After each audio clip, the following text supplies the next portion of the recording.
നമ്മുടെ സംസ്ഥാനത്തെ മുഖ്യമന്ത്രിയും ധനമന്ത്രിയുമായ വി.ഡി. സതീശൻ ഇന്നലെ നിയമസഭയിൽ ഒരു ധവളപത്രം അവതരിപ്പിച്ചു. ആ ധവളപത്രം പറയുന്നത് നമ്മുടെ സർക്കാർ അല്ലെങ്കിൽ നമ്മുടെ കേരളം എന്ന് പറയുന്നത് വലിയ കടക്കെണിയിലാണെന്നാണ്.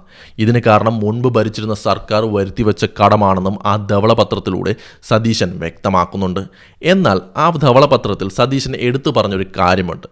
അതായത് നമ്മുടെ മെട്രോ വലിയ നഷ്ടത്തിലാണെന്ന്. അതായത് മാസം തോറും അല്ലെങ്കിൽ വർഷങ്ങൾ തോറും 35 കോടിയുടെ നഷ്ടമാണ് മെട്രോ വരുത്തി വയ്ക്കുന്നത് എന്നാണ് സതീശൻ പറയുന്നത്. എന്നാൽ മെട്രോ പുറത്തുവിട്ട കണക്കുകൾ നോക്കുകയാണെങ്കിൽ ഇത് തെറ്റാണെന്ന് തന്നെ പറയേണ്ടി വരും. എന്താണ് ആ കണക്കുകൾ എന്ന് നമുക്ക് പരിശോധിച്ച് നോക്കാം. മാതൃഭൂമി ന്യൂസ് പുറത്തുവിട്ട വാർത്തയെ അടിസ്ഥാനമാക്കി പറയുകയാണെങ്കിൽ സംസ്ഥാനത്തെ ഏറ്റവും മികച്ച പൊതുഗതാഗത സംവിധാനങ്ങളിലൊന്നായ കൊച്ചി മെട്രോ പ്രതിമാസം 35 കോടി രൂപ നഷ്ടത്തിലാണെന്നാണ് സംസ്ഥാന സർക്കാർ നിയമസഭയിൽ വച്ച ധവളപത്രം വ്യക്തമാക്കുന്നത്. എന്നാൽ ഈ നഷ്ടക്കണക്കിന്റെ വിശദാംശങ്ങൾ ധവളപത്രത്തിൽ ലഭ്യമല്ല. കൊച്ചി മെട്രോ ഔദ്യോഗികമായി പുറത്തുവിട്ടിട്ടുള്ള ലാഭനഷ്ടക്കണക്കിന്റെ മറ്റൊരു കണക്ക് നമുക്ക് നോക്കാം.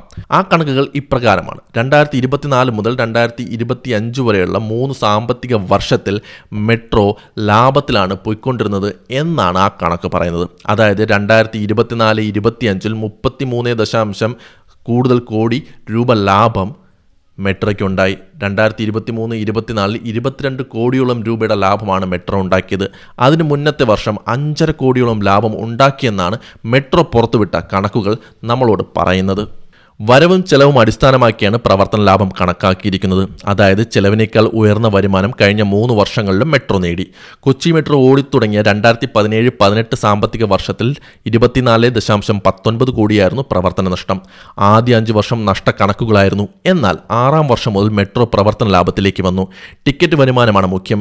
എങ്കിലും ടിക്കറ്റ് ഇതര വരുമാനം, കൺസൾട്ടൻസി സർവീസും അതോടൊപ്പം ഇതര വരുമാനങ്ങളും കമ്പനിയുടെ അക്കൗണ്ടിലേക്ക് എത്തുന്നുണ്ട്.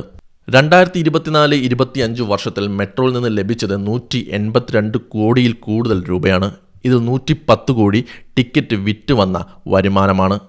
ടിക്കറ്റ് ഇതര വരുമാനം എന്ന് പറയുന്നത് 57 കോടിയോളം വരുന്നുണ്ട്. ഇതിനോടൊപ്പം 1.56 കോടി രൂപ കൺസൾട്ടൻസി സർവീസിൽ നിന്ന് ലഭിച്ചതാണ്. 13.52 കോടി രൂപയാണ് മറ്റ് ഇതര വരുമാനത്തിൽ നിന്ന് കമ്പനി നേടിയത്. മറ്റിതര വരുമാനങ്ങളിൽ പരസ്യങ്ങളിൽ നിന്ന് ലഭിക്കുന്ന തുക, അതോടൊപ്പം ബാങ്ക് നിക്ഷേപത്തിന്റെ പലിശ എന്നിവയും ഉൾപ്പെടും.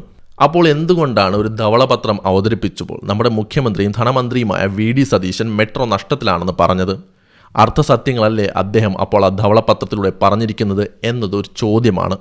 നമുക്കറിയാം, നമ്മുടെ പബ്ലിക് സർവീസ് എന്ന് പറയുന്നത് ഇവിടുത്തെ സാധാരണപ്പെട്ട അടിസ്ഥാന വർഗത്തിൽപ്പെട്ട ആളുകൾക്ക് വേണ്ടിയുള്ള ഒരു സേവനമാണ്.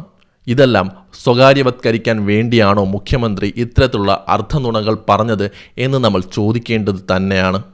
മറ്റ് സംസ്ഥാനങ്ങളെ അപേക്ഷിച്ച് നോക്കുമ്പോൾ നമ്മളുടെ പബ്ലിക് സെക്ടർ എന്ന് പറയുന്നത് വലിയൊരു ആശ്വാസമാണ് ജനങ്ങൾക്ക് നൽകുന്നത്. അത് സ്വകാര്യവത്കരിച്ചാൽ ആർക്കാണ് ലാഭം ലഭിക്കുക?